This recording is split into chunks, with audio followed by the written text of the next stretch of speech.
Quigley from the House Intelligence Committee. Sir, we were going to talk about a couple items, but here in the commercial, I heard you were watching some of our coverage on the WikiLeaks issue, and we're interested in that as well. So I'll hand it over to you. What did you want to add to that? Yeah, it's interesting listening to the folks you just had on. Yeah, it's true. As a lawyer, we probably are creating questions for law school students for the rest of our lifetimes.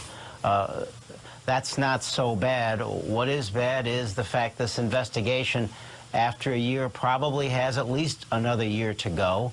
It's certainly not getting any help from the White House, just the opposite, and unfortunately not getting any help from the House Republicans.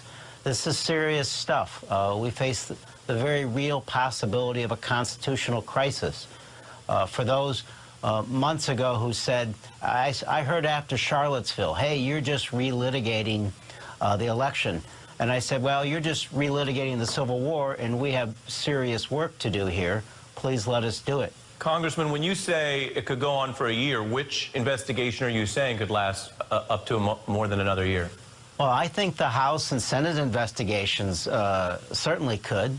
I think the Mueller investigation certainly could. Let's remember, even while the House and Senate were in Democratic control during Watergate, that took well over a year, and this we're meeting extraordinary resistance in our efforts here.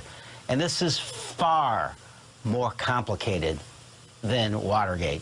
It involves a foreign involvement, as you know, and people who aren't exactly willing to turn over information. It is far more complex. If Watergate was algebra, this is calculus, and we're dealing in a hostile environment. So I caution the American public, when you hear news, as we've had in recent weeks, about Nixon Analytic, Cambridge, be patiently impatient. Well, Congressman, you're giving me some rough news, because I went to law school because I couldn't do calculus. So if that's where we're headed, I'm in trouble. But I got to also ask you about your colleagues launching these new probes into Obama administration issues and Clinton issues, getting personal intervention reported tonight from Donald Trump.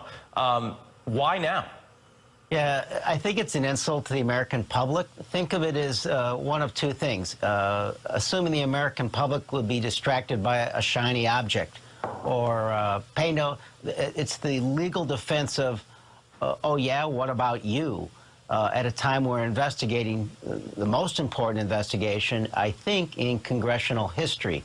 So it didn't begin just recently with the masking, unmasking, and the uranium investigation. It began at the very beginning when Chairman Nunes went to the White House at midnight, had a press conference the next day, and then briefed the President. The President of the United States discouraging Mr. Comey from the investigation of Mr. Flynn and then firing him. So there's been a long string of what was initially deflection, delaying, distraction, to what grew into outright obstruction. And unfortunately, the White House... Well, when you say outright obstruction, that's a conclusion you've drawn?